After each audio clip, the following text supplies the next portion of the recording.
กิจกรรมสวดมนต์ความเพียร5 3 สิ่งพาเพียรครั้งที่44วันที่13 มิถุนายนพุทธศักราช2569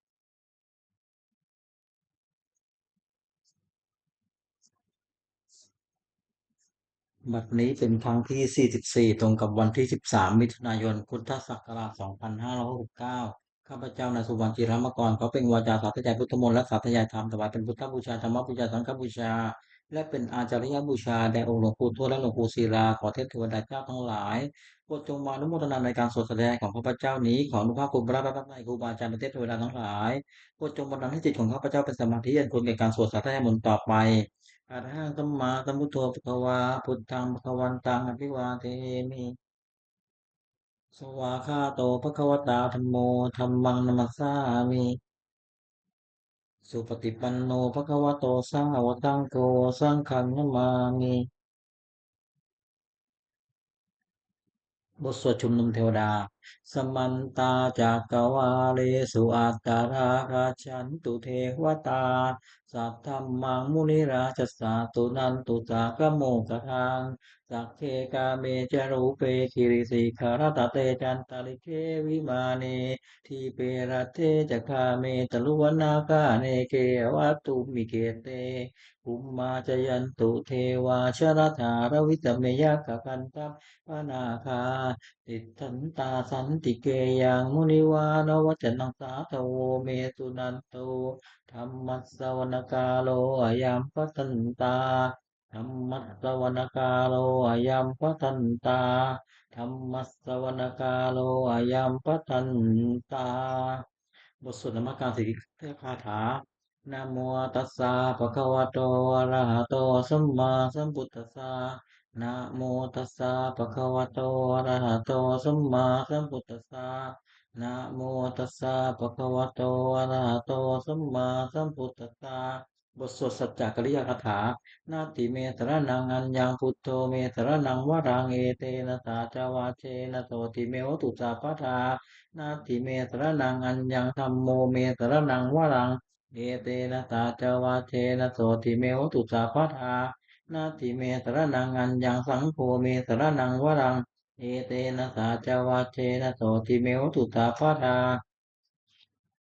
บทสวดมหาสมัยสูตรเอวัมเมสุตังเอกังสัมมยังมะคะวาสาเกตุวิหารติกปิรวาทุสมิงมาวะเนมหาตาภิกขุสังเกนะสาจิงปัญจมาเตหิภิกขุสเตหิตาเปวะอรหันเตหิตเตหิจโรกธาตุหิเทวตาเยปุยเยนะสันนิปติตาวติปะกวันตังอาตานายาภิกขุสังฆัญจตโคจตุนังอุทาวาตกายกานังเทวานัง เอตตะโหติยังโหภะคะวาสักเกตุวิหารติกะปิรวาตุสมิงมาวะเนมหาตาภิกขุสังเกนะสัตติปัญจมาเตหิภิกขุสเตหิสัพเพวะอรหันเตหิตตหิจโรกธาตุหิเทวตาเยปุยเยนะสันนิปติตาโหติภะคะวันตังทัตนายาภิกขุสังฆัญญยันโนนะมะยังปิเยนะภะคะวาเตนุปสังกะเมยยะมาอุปสังกะมิตวาภะคะวะโตสันติเกปัจเจคาถาปะเสยยามาเตตะโคตาเทวตา เสยถาปีนามะพระวาปุริโสสัมมิตังวาปะหังปะสาเลยยปะตังวาปะหังสามิเชยะเอวเมวะสุทาวาเสตุเทเวสุอันตรายตาภะคะวะโตปุระโตปะตุลังสุตะโคตาเทวตาภะคะวันตังอภิวาเทตวัยกมันตังอาทังสุเอกมันตันติตาโคเอกาเทวตาภะคะวะโตสันติเกบังคาทังอปาติมหาสมัยโยปวันมิเทวกายาธรรมกตาคตัมไหมังธรรมะสมัยยันตกิตาเยวะปราจิตตังกันติตะโคปราเทวตาภะคะวะโตสันติเกบังคาทังอปาติ อาลพิกโวสมาทังตุจิตตังอัตโนทุกขมกังสุสารติวเนตานิเหตวายนิยานิลาคันติปันติตาติยตโพปราเทวตาภควโตสันติเกบังคาทังอปาติเจตวาคีลังเจตวาปริกังอินทกีลังโหจะมะเมชาเตชรันติสุทธาวิปนาจักขุปตาตันตาสุสูนาคาติยตโพปราเทวตาภควโตสันติเกบังคาทังอปาติเยเกจิพุตตัง สรนังกตาเตนะเตขมิสันติปายภูมิปหายมุนสังเตหันเทวกายังปริปูเรสันติเดียตโพปะกวาปิกุอามันเตติเยปุยเยนะพิกขเวนะตุโลกธาตุสุเทวตาสันนิปติตาวันติตถาคตังทัศนายาภิกขุสังกันจะเยปิเตพิกขเวเยตุงติตมัฏฐานังนันโตสัมมาสัมพุทธาเตสัมปิปะกวันตานังเอตตะปรมาเยวเทวตาสันนิปติตาภวิสันติสยถาปิ สัมมาสัมพุทธาเตสัมปิภะวันตานังเอตาปรมาเยวเทวตาสันนิปติตาเยสุเสยถาปิมหังเอตริเยปิเตปิกเว ภวิสันตินาคธรรมัฏฐานังหันโตสัมมาสัมพุทธาเตสัมปิภะวันตานังเอตปะระมาเยวเทวตาสันนิปติตาภวิสันติเสยถาปิไมหังเอตริเยเอตริอาติหิตามิภิกขเวเทวกายานังนามานิอิตยิสสามิภิกขเวเทวกายานังนามานิเตติสสามิภิกขเวเทวกายานังนามานิตังสุตาสัตตทุกังมนสิกโรตาปาติสามิเตวะมันเตติโสเตวิกุภวะโตปัจจโตตุมะขวายตตโวจัสสิโลกมนุตัสสามิยตาปุมมาทัสสิตาเยติตาหิริกัปปะลัง ไปตัดตาสมาธิสาภูตูสีหาวสันลีนาโรมังสาพิตัมพุโนโอทาธรรมสาสุตตาวตระนัมนาวุดาวุโยมันจะเตตะวาวเรกาปิโนเถยโตอามันตยิสัทธาสาวเกตัตเนรเตเทวกายาภิกันตาเตวิชาระตัพพิกโวเตจาตัปปะมะกะโลกุตวาปุตตะสัพพะดัง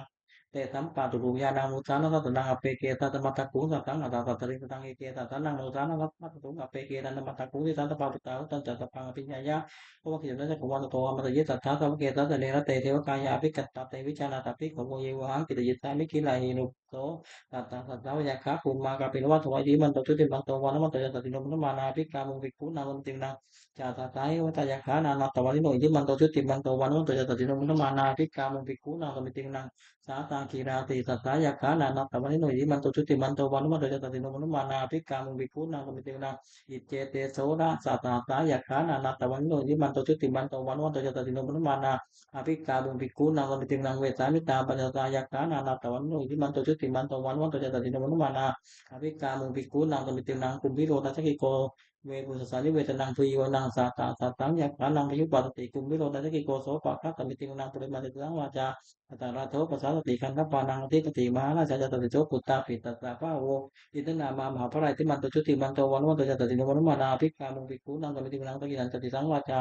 ยุโนตัปปัสสัตติกุมมันนังอธิปติมหาราชาจติโนปุตตาปิตตาภาโวยนามามหาพระราชที่มันตุชุติมันโตวันวันตจัตติโนวันมานาภิกขามุภิกขุนังสมิตินังปฏิมันจติสังวาจาอุรุปโคปัสสัตตินาคานาอาธิปติมหาราชาจติโนปุตตาปิตตาภาโวยนามามหาพระราชที่มันตุชุติมันโตวันวันตจัตติโนวันมานา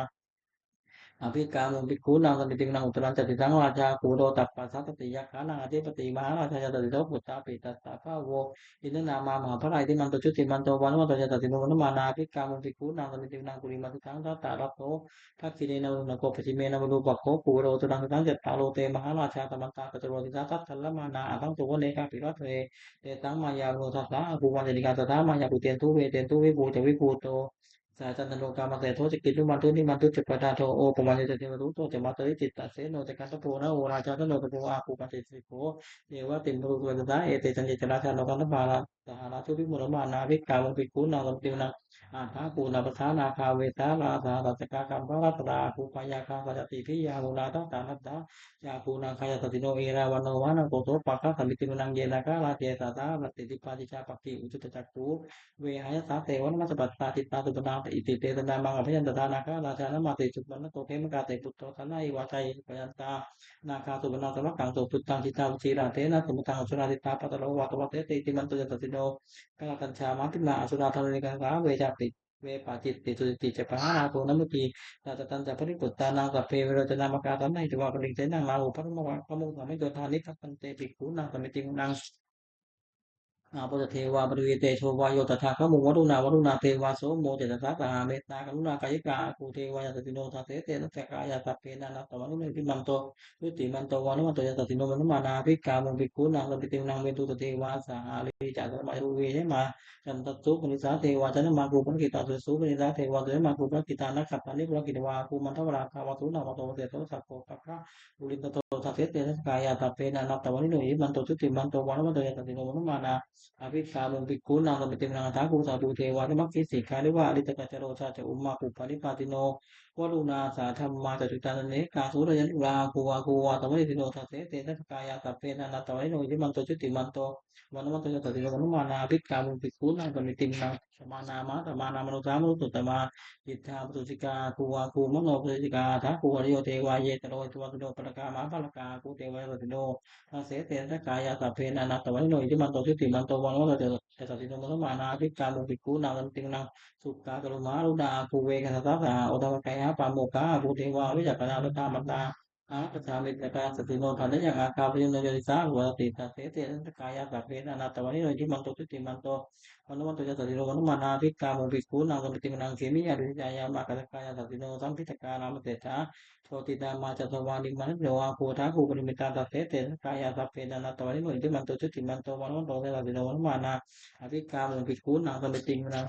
Satte te lumu kaya sappe dan tawani no naman ba yena akan cumi ye dan ye saja sa boleh tadi bagi lang oka tidak menawang take muka talang na kang can thang wa di tati tang su poma pada ma to caput tai ti to sa tan no ma lo ti so ta so pa ka kan ti na ta pa mo lo kanang apa ma piti tati upak ban no cuti ban to bit ma kayo ta to ta se ta isra aku pa ถ้าเศรษฐาอิสระอากูปัจเจกตวัตติโนเตสัญจามัสสโตอาคาหริโตปริวาริโตเตจัสสเปพิกันเตตินเทวะสัมมะเกมาเตนะเล็กอามิกัสสะการสามัญญังเอธาคานาดาปันทธาราเกระปันธมัตตุโบตมตตาปริวาเรธรรมวงมุจิตโตติตังอิติตัสสามาเตโนปันนังเตนะอเปตยิปานินาตละมหาจัตตังกัตวาเรระบังยานะทัมจัตตาปุสุโกเมโกตยันโตสวิสุโกตัสสะโตปตุตาวัตติตังโกโตยังโอเทตันจัตตาปังอภิญญายะ Kung kita tak kumat to ang jadi tak tahu kita tak nela te bagay na bikan sa te wita na tapi kung te cha ta kamak kung tu ma buta sa ta na wita na ke pakka mung ne tang lo ma pije yung pe wi tang ka ma ya ti da da ti no mo sa te ta bu te ta ka te cha ne tu ta te บทสวดบูชาหลวงปู่ทวดนะโมโพธิโตคันติมายะติภควานะโมโพธิโตคันติมายะติภควานะโมโพธิโตอาคันติมายะอิติภควา นวโกวาทฉบับประชาชนสมเด็จพระมหาสมณเจ้ากรมพระยาวชิรยานวโรรสธรรมวิภาคทุกกะคือหมวดสองธรรมมีผลละมากสองอย่างหนึ่งสติความรู้ทุกด้านสองปัญญาความรู้ตัวทำเป็นโรคบาลคือคุ้มครองโรคสองอย่างหนึ่งฮิริความละอายแก่ใจสองโอตปาความเกรงกลัวทำมันทำให้งามสองอย่างหนึ่งขันติความอดทนสองสุรจากความสงเงียมบุคคลอ่านได้ยากสองอย่างหนึ่งบุปการีบุคคลผู้ทำบุปการะก่อนสองกตัญญูกตเวทีบุคคลผู้รู้อุปการะที่ท่านทำแล้วและตอบแทนติกะคือหมวดสามรัตนะสามอย่างพระพุทธหนึ่งพระธรรมหนึ่งพระสงฆ์หนึ่งท่านผู้สอน หนึ่งท่านผู้สอนให้ประชุมชนประพฤติชอบด้วยกายวาจาใจตามพระธรรมวินัยที่ท่านเรียกว่าพระพุทธศาสนาที่พระพุทธเจ้าสอนพระธรรมวินัยเป็นพระธรรมวินัยที่เป็นคำสั่งสอนของท่านชื่อพระธรรมสามหมู่ชนที่ฟังคำสั่งสอนของท่านและปฏิบัติตาม พระธรรมวินัยชื่อพระสงฆ์คุณของรัตนสามอย่างพระเจ้ารู้ดีรู้ชอบด้วยพระองค์เองก่อนแล้วสอนให้ผู้อื่นรู้ตามด้วยพระธรรมย่อมรักษาผู้ปฏิบัติไม่ให้ตกไปในที่ชั่วพระสงฆ์ปฏิบัติชอบตามคำสอนของพระพุทธเจ้าแล้วสอนผู้อื่นให้กระทำตามด้วยอาการที่พระพุทธเจ้าทรงสั่งสอนสามอย่างหนึ่งทรงสั่งสอนเพื่อจะให้ผู้ฟังรู้ยิ่งเห็นจริงในธรรมที่คุณรู้คุณเห็นสองทรงสั่งสอนให้มีเหตุ ที่ผู้ฟังอาจต้องตามให้เห็นจริงได้สามทรงสั่งสอนเป็นอัศจรรย์คือผู้ปฏิบัติตามย่อมได้ประโยชน์ต่อโดยสมควรแก่ความปฏิบัติโอวาทของพระพุทธเจ้าสามอย่างหนึ่งเว้นจากทุจริตคือช่วยได้กายวาจาใจสองประกอบทุจริตคือชอบได้กายวาจาใจสามทำใจของตนให้หมดจดจากเรื่องเศร้าหมองใจมีโลภโกรธหลงเป็นต้นทุจริตสามอย่างหนึ่งมาพูดชั่วด้วยกายเรียกกายทุจริตสองมาพูดชั่วด้วยวาจาเรียกวจีทุจริตสามมาพูดชั่วด้วยใจเรียกมโนทุจริต การทุจริตสามอย่างฆ่าสัตว์หนึ่งและข้อหนึ่งของผู้ผิดในกามหนึ่งวจีทุจริตสี่อย่างผู้เท็จหนึ่งผู้ส่อเสียดหนึ่งผู้คำหยาบหนึ่งผู้เพ้อเจ้อหนึ่งมโนทุจริตสามอย่างโลภจะได้ของเขาหนึ่งปฏิบัติปองร้ายเขาหนึ่งเห็นพิจักของธรรมหนึ่งทุจริตสามอย่างนี้เป็นกิจไม่ควรทำควรแก่ละเสียสุจริตสามอย่างหนึ่งผู้ชอบด้วยกายเรียกกายสุจริตสองพุทธชอบด้วยวาจาเรียกวจีสุจริตสามพุทธชอบด้วยใจเรียกมโนสุจริตการสุจริตสามอย่างเว้นฆ่าสัตว์หนึ่งเว้นตาช่อหนึ่งเว้นจากผู้ผิดในกามหนึ่ง วจีสตรีสี่อย่างเว้นพูดเท็จหนึ่งเว้นแต่พูดส่อเสียดหนึ่งเว้นแต่พูดคำหยาบหนึ่งเว้นแต่พูดเพ้อเจ้อหนึ่งมโนสุจริตสามอย่างไม่รู้จะได้ของเขาหนึ่งไม่พยายามปรองร้ายเขาหนึ่งเห็นชอบตามของธรรมหนึ่งสุจริตสามอย่างนี้เป็นเกิดคุณทำควรเป็นกิจควรทำควรประพฤติกุศลมูลสามอย่างรากเหง้าของอกุศลเรียกอกุศลมูลมีสามอย่างคือโลภะอยากได้หนึ่งโทสะคิดประทุษร้ายเขาหนึ่งโมหะหลงไม่รู้จริงหนึ่งเมื่ออกุศลมูลเหล่านี้โลภะโทสะโมหะก็ดีมีอยู่แล้วส่วนอื่นที่ยังไม่เกิดก็เกิดขึ้นที่เกิดขึ้นแล้วก็เจริญมากขึ้นเหตุนั้นกุศลเสีย กุศลมูลสามอย่างรากเหง้าของกุศลเรียกกุศลมูลมีสามอย่างคืออโลภะไม่อยากได้หนึ่งอโทสะไม่คิดประทุษร้ายเขาหนึ่งอโมหะไม่หลงหนึ่ง ถ้ากุศลมูลเหล่านี้อนุภาพอโทสะอโมหะก็ดีมีอยู่แล้วกุศลอื่นที่ยังไม่เกิดขึ้นก็เกิดขึ้นที่เกิดแล้วก็เจริญมากขึ้นอีกครั้งจนให้เกิดมีในสันดานสัพพุริสตติบัญญัติคือข้อที่สัตบุรุษตั้งไว้สามอย่างหนึ่งทางตลาดสิ่งของตนเพื่อประโยชน์แก่ผู้อื่นสองมาปัญญาถือบวชเป็นอุบายเป็นแต่การเบียดเบียนกันและการสามมาตายปิติอุปถัมภ์ปฏิบัติตามปฏิบัติมารดาบิดาของตนให้เป็นสุขอปาคันนาปฏิปทาคือปฏิบัติไม่ผิดสามอย่างหนึ่ง อินทรียสังวรทั้งหมดมีสี่หกคือตาหูจมูกลิ้นกายใจไม่ยินดีร้ายในเวลาเห็นรูปฟังเสียงลมกลิ่นลิ้มรสถูกต้องพุทธะรู้ธรรมารมณ์ด้วยใจสองคนนี้มัตตัญญุตารู้จักประมาณในการกินอาหารแต่พอสมควรไม่มากไม่น้อยสามกาคิยานุโยคประกอบความเพียรเพื่อชำระใจให้หมดจดไม่เห็นแก่นอนมากนะบุญกิริยาวัตถุสามอย่าง สิ่งที่เป็นที่ตั้งแห่งการบำเพ็ญบุญเรียกบุญเดียววัตถุโดยย่อมีสามอย่างหนึ่งทำไมบุญสำเร็จด้วยการบริจาคทานสองศีลทำไมบุญสำเร็จด้วยการรักษาศีลสามภาวนาในบุญสำเร็จด้วยการเจริญภาวนาสามลักษณะสามอย่างลักษณะที่เสมอกันแก่สังขารทั้งปวงเรียกสามลักษณะไตรลักษณ์ก็เรียกแจกเป็นสามอย่างหนึ่งอนิจจตาความเป็นของไม่เที่ยงสองทุกขตาความเป็นทุกข์สามอนัตตาความเป็นของไม่ใช่ของตนจตุตาคือหมวดสี่วุฒิคือทำเป็นเครื่องเจริญสี่อย่างหนึ่งสัพพุเรศเสวะคบท่านผู้บุกชอบด้วยกายวาจาใจที่เรียกว่าสัตตบุรุษสอง สัทธรรมะสัทธรรมะสวนะฟังคำสั่งสอนของท่านโดยเคารพสองโยนิสมนสิการตีตรองให้รู้จักสิ่งดีหรือชั่วโดยอุบายที่ชอบสี่ธรรมานุธรรมะปฏิปติประพฤติธรรมสมควรแก่ธรรมซึ่งได้ตรองเห็นแล้วจักสี่หนึ่งปฏิรูปเทสาวาสาอยู่ในประเทศอันสมควรสองสัพปูริสูปัสสยาก็สัตบุรุษสามอัตตาสัมมาปริที่ตั้งตนไม่ชอบสี่บุพเพอภิจตาความเป็นผู้ดำ ได้ทำความดีไว้ในปางก่อนทำสี่อย่างนี้หลุดล้อรถนำไปสู่ความเจริญอคติสี่หนึ่งลำเลียงเพราะรักใคร่กันเล็กสันตังสี่สองลำเลียงเพราะไม่ชอบกันเล็กสันตังสี่สามลำเลียงเพราะเขาเรียกโมหคติสี่ลำเลียงเพราะโกเรียกพยาคติอคติสี่ประการนี้ไม่ควรมาพูดอันตรายของมักสู่สามเณรผู้บวชใหม่สี่อย่างหนึ่งของตนต่อคำสั่งสอนไม่ได้คือเบื่อต่อคำสั่งสอนที่จะทำตามต้องเป็นควรเห็นแก่ปากท้องตนอดอยากไม่ได้สามเพลิดเพลินในการมาคุณที่อยากได้สุดยิ่งขึ้นไปสี่รักผู้หญิงมิสุสามเณรผู้หวังเพราะเจริญแก่ตนควรระวัง อย่าให้อันตรายสี่อย่างนี้ย่อมมีแน่ประทานคือความเพียรสี่อย่างหนึ่งสังวรประทานเพียรระวังไม่ให้บาปเกิดขึ้นในสันดานสองมหาประทานเพียรละบาปที่เกิดขึ้นแล้วสามภาวนาประทานเพียรให้กุศลเกิดขึ้นในสันดานสี่อนุรักษ์ประทานประทานเพียรรักษากุศลที่เกิดขึ้นแล้วไม่ให้เสื่อมความเพียรสี่อย่างนี้เป็นความเพียรชอบควรประกอบให้มีในตนอธิษฐานธรรมคือธรรมคือที่ควรตั้งไว้ในใจสี่อย่างหนึ่งปัญญารอบรู้ถึงควรรอบรู้สองปัจจัยความจริงใจคือพุทธสิ่งใดก็ให้ได้จริงสามจาคะตราสิ่ง ที่เป็นข้าศึกแก่ความจริงใจสี่อุปสมะสงบใจจากสิ่งที่เป็นข้าศึกแก่ความสงบอิทธิบาทคือคุณเครื่องให้สำเร็จความประสงค์สี่อย่างหนึ่งจันทราความพอใจและใกล้สิ่งนั้นสามวิริยะความเป็นประกอบสิ่งนั้นสามจิตตาเอาใจฝักใฝ่ในสิ่งนั้นวันรุดาสี่วิมังสามาติดตามพิจารณาเหตุผลในสิ่งนั้นคุณสี่อย่างนี้บูรณะแล้วอาจจะนำบุคคลให้ถึงที่ต้องประสงค์ซึ่งไม่เหลือวิสัยความควรทำความไม่ประมาทในสี่ที่สี่สถานหนึ่งในการละการทุจริตประพฤติการทุจริตสองในการละวจีทุจริตประพฤติวจีสุจริตสามในการละมโนทุจริตประพฤติมโนสุจริตสี่ในการละความเห็นผิดตามความเห็นให้ถูกอีกอย่างหนึ่งระวังใจหนึ่งระวังใจไม่กำหนัดในอารมณ์เป็นที่ตั้งแห่งความกำหนัดสองระวังใจไม่ให้กัดเกลือน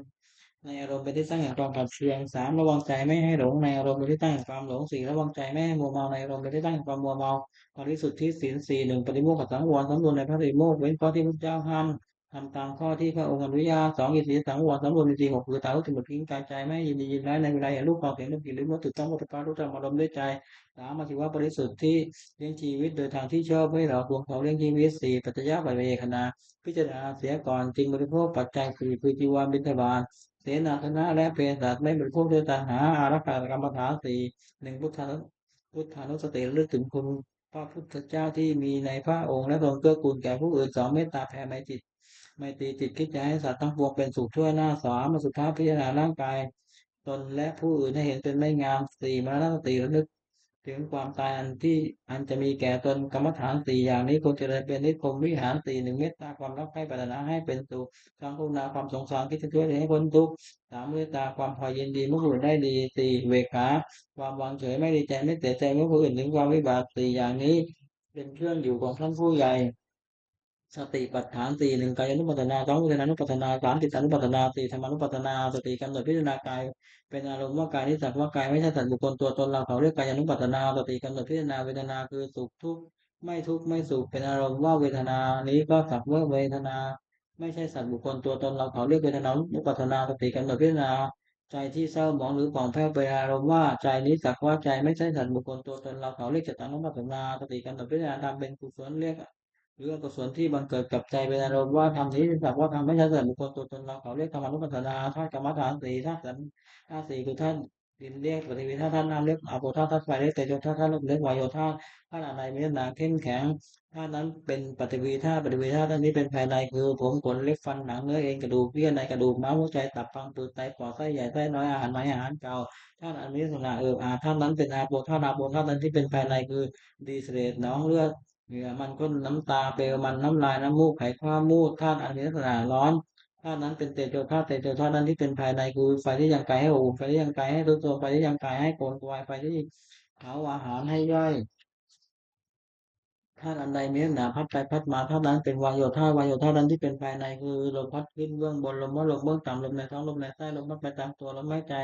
ความกำหนดพิจารณากายนี้ให้เห็นว่าเป็นแต่เพียงธาตุสี่คือดินน้ำไฟรวมประชุมกันอยู่ไม่ใช่เราไม่ใช่ของเราเรียกว่าธาตุกรรมฐานในเรื่องธาตุสี่หนึ่งทุกข์สองสมุทัยคือเหตุให้ทุกข์เกิดสามนิโรธคือความดับทุกข์สี่มรรคคือข้อปฏิบัติให้ถึงความดับทุกข์ความไม่สบายกายไม่สบายใจได้เรียกว่าทุกข์เพราะเป็นของทนได้ยากตัณหาคือ ความทะยานอยากได้ชื่อว่าสมุทัยเพราะเป็นเหตุให้ทุกข์เกิดตัณหานั้นมีประเภทเป็นสามคือตัณหาความอยากในอารมณ์เป็นที่น่ารักใคร่เรียกว่ากามตัณหาอย่างหนึ่งตัณหาความอยากเป็นโน้นเป็นนี่เรียกว่าภวตัณหาอย่างหนึ่งตัณหาความอยากไม่เป็นโน้นเป็นนี่เรียกวิภวตัณหาอย่างหนึ่ง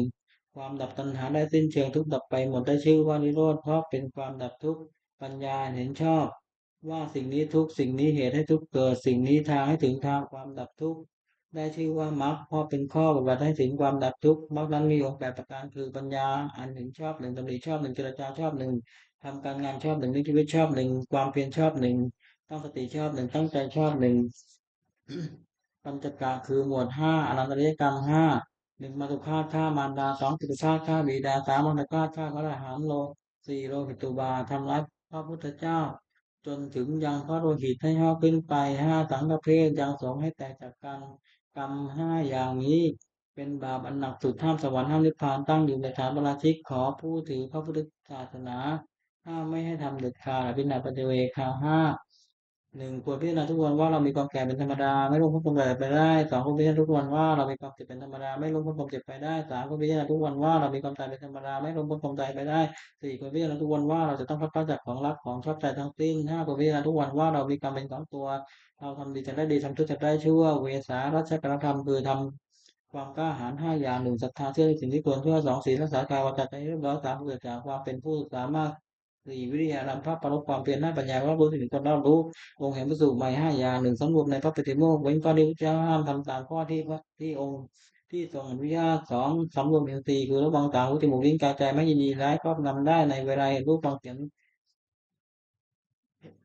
ครอบงำได้ในเวลาเห็นรูปด้วยนาตาเป็นต้นสามความเป็นคนไม่อุตริเคหาสี่อยู่ในศีลธรรมะอัญชงานห้ามีความเห็นชอบพิสูจน์ใหม่ตัวตั้งอยู่ในธรรมห้าอย่างนี้องค์ธรรมถึกคือนักเทศห้าอย่างหนึ่งแสดงธรรมไปโดยลำดับไม่ตอบรับให้กับเราสองอ้างเหตุผลแนะนำให้ผู้ฟังเข้าใจสามตั้งจิตเมตตาปรารถนาให้เป็นประโยชน์แก่ผู้ฟังสี่ไม่แสดงธรรมเพราะเห็นแก่ลาภห้าไม่แสดงธรรมกระทบตน และผู้อื่นคือว่าไม่ยกตนเสียดสีผู้อื่นพิสูจน์ผู้ใดและทำมาถึงพึงตั้งองค์ห้าอย่างนี้ไว้ในตนธรรมะสวนานิสงส์คืออานิสงส์แห่งการฟังธรรมห้าอย่างหนึ่งผู้ฟังย่อมได้ฟังสิ่งที่ยังไม่เคยฟังสองสิ่งที่ได้ฟังแล้วแต่ไม่เข้าใจชัดย่อมเข้าใจสิ่งนั้นชัดสามบรรดาความสำคัญเสียได้สี่ทำความเห็นที่ถูกต้องห้าจิตของผู้ฟังย่อมผ่องใสพระคือธรรมเป็นกำลังเพื่อเป็นธรรม พระเป็นธรรมเป็นกำลังห้าอย่างหนึ่งศรัทธาความเชื่อสองเรียกความเพียรสามสติความรู้ได้สี่สมาธิความตั้งใจมั่นห้าปัญญาความรอบรู้อินทรีย์ห้าก็เรียกเพราะเป็นใหญ่ในจิตของตนนิวรณ์ห้าทำมันกั้นจิตใจไม่ให้บรรลุความดีเรียกว่านิวรณ์มีห้าอย่างหนึ่งพอใจรักใคร่ในอารมณ์ที่ชอบใจมีรูปเป็นต้นเรียกการฉันบองสองปองร้ายผู้อื่นเรียกพยาบาทสามมีจิตหดหู่และก็เพิ่มเรียกถีมิท่าสี่ฟุ้งซ่านและรำคาญเรียกอุทธาจารจุกกุกุจจา ห้าลังเลไม่ตกลงได้เรียกวิจิกิจฉาขันธ์ห้ากายกับใจนี้แบ่งออกเป็นห้ากองเรียกว่าขันธ์ห้าหนึ่งรูปเป็นสองเวทนาสองสัญญาสี่สังขารห้าวิญญาณธาตุสี่คือดินน้ำไฟเราประชุมกันเป็นกายนี้เรียกว่ารูปความรู้สึกอารมณ์ว่าเป็นสุขคือสบายกายสบายใจหรือเป็นทุกข์คือไม่สบายกายไม่สบายใจหรือเฉยๆคือไม่ทุกข์ไม่สุขเรียกว่าเวทนาความจำได้หมายรูปจำรูปเสียงกลิ่นรสโผฏฐัพพะอารมณ์ที่เกิดกับใจได้เรียกว่าสัญญาเจตสิกธรรมคืออารมณ์ที่เกิดกับใจเป็นส่วนที่เรียกกุศลเป็นส่วนชั่วเรียกอกุศลเป็นส่วนกลาง ไม่ดีไม่ชั่วเรียกอภิญญาจิตตาเรียกว่าสังขารความรู้อารมณ์ในเวลาเมื่อรูปมากระทบตาเป็นต้นเรียกวิญญาณขันธ์ห้านี้ย่อมเรียกว่านามรูปเวทนาสัญญาสังขารวิญญาณรวมเข้าเป็นนามรูปคงเป็นรูปชาตกาคือหมวดหกคารวะหกอย่างความรู้เฟื้อในพระเจ้าหนึ่งในพระธรรมหนึ่งในพระสงฆ์หนึ่งในความศึกษาหนึ่งในความไม่ประมาทหนึ่งในปฏิสันถานคือต้อนรับปาสายหนึ่งภิกษุควรคารวะหกประการนี้